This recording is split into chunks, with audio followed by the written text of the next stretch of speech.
Fighting in the dark, a mum's map.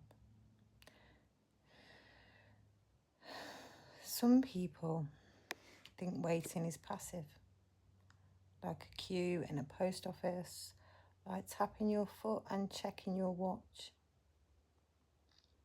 But our waiting had teeth. Our waiting was a corridor with fluorescent lights that never stopped buzzing, forms that asked the wrong questions, appointments that landed like pennies in a well, plink, gone, and still no wish. I watched my daughter become a translator for a world that refused to learn her language. She learned to smile on cue, to swallow panic like a tablet with no water, to do the right facial expression even when her body was shouting in capitals. And I became the keeper of folders, the collector of evidence, the woman who could recite dates like prayers. When it started, when we asked, when they said, too early, when they said, she's coping, when they said, she's fine, fine. That word, a bandage slapped over a broken bone. Because fine doesn't look like a child whose joints ache like weather. Fine doesn't look like headaches that steal the colour from a day. Fine doesn't look like dizziness that turns the hallway into a boat at sea. Fine doesn't look like a brave face held by trembling hands. And fine definitely doesn't look like a girl quietly unravelling at night because she spent all day being acceptable. Autism, hypermobility, words we chased for years, like kites in a storm, always just out of reach. And when the words finally arrived, they didn't come with a rescue team. They came with more waiting, more meetings, more we don't have capacity, more try mindfulness, more she needs resilience. Resilience. As if my daughter hasn't been a whole cathedral of it. As if she hasn't hauled herself into classrooms with invisible bruises, as if she hasn't done the daily marathon of noise and rules and eye contact and expectations that multiply like gremlins after midnight. Mainstream school, they said. It'd be good for her, they said. Routine, socialisation, structure. But nobody told me that structure can be a cage when the bars are made of bells and crowds and corridors, and teachers who mistake shut down for attitude and policies that don't bend even when a child is bending too far. Nobody told me that my daughter was doing 2 timetables at once, one on paper and one inside her nervous system.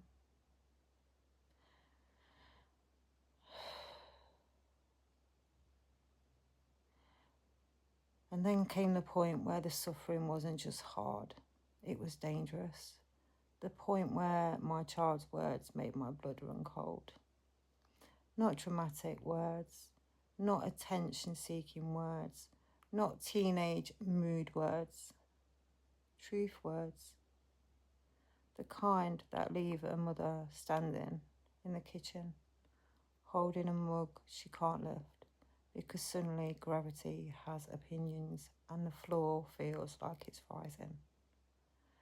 I learned quickly that fear can be silent, that terror can be polite. I learned to watch for the tiny signs, the long pauses, the too quiet answers, the way laughter can sound when it's borrowed. The way I'm tired can mean I'm drowning. And here's the part that makes me swallow glass. If I knew then what I knew now, I would have home educated her years ago. I would have made our home a soft landing instead of a launch pad. I would have built learning around her brain instead of forcing her brain around learning. But I listened to professionals. I listened when they said it might isolate her, it might set her back, it might make it worse. As if it could get worse than watching your child disappear while still technically present. So yes, I carry that guilt. Not because I didn't love her enough, but because I trusted a system that kept asking my daughter to pay the price for belonging. And now we fight. We fight with phone calls at lunchtime and emails at midnight. We fight with the kind of politeness that hides fury in its pockets.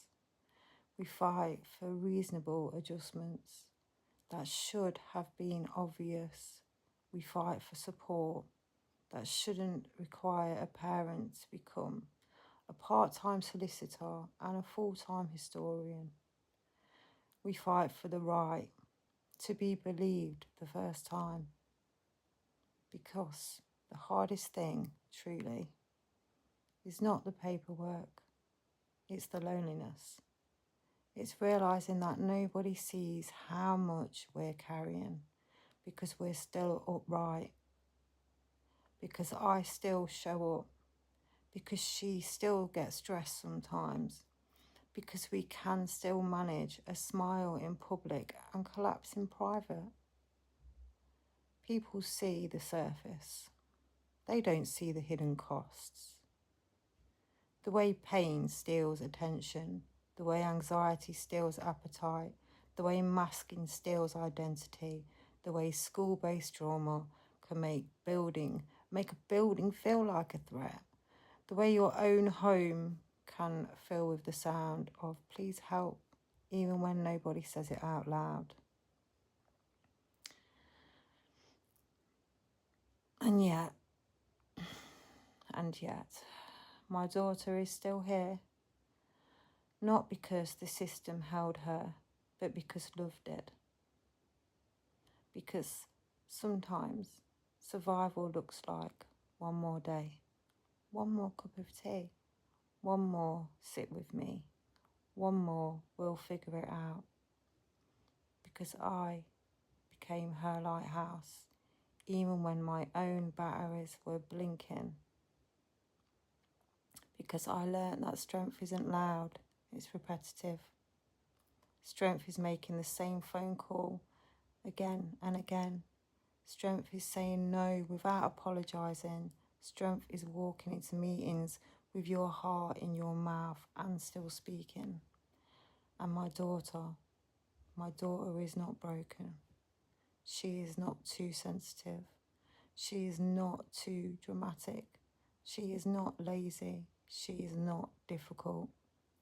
She is a whole person with a body that needs care and a brain that needs understanding and a spirit that deserves more than mere coping.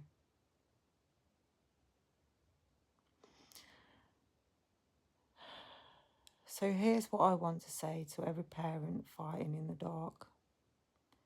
You are not imagining it. You are not overreacting. You are not just anxious. You are responding to reality. And to every young person who has been told to try harder when you're already trying so hard, your bones hum with it. You don't have to earn support.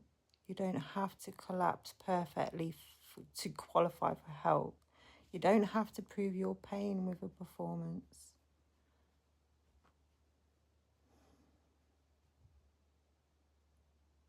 We are learning slowly to build a different kind of life. A life where education is not a battlefield. A life where rest is not a reward. A life where diagnosis is not the finish line, but the start of being properly seen. And yes, we are still waiting in places, still negotiating, still pushing, still documenting, but we are also choosing softer mornings, choosing fewer battles, better ones, choosing boundaries that protect a child instead of pleasing a system, choosing hope not as a slogan but as a practice. If you could see us on the hard days, you'd understand why I speak like this.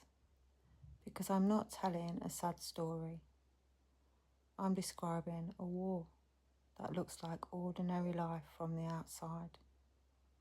And we are still here, still loving, still fighting, still learning how to live with our hands held tightly in a world that keeps trying to pull us apart. My daughter is not the problem, the lack of support is. And I will keep saying it until somebody listens.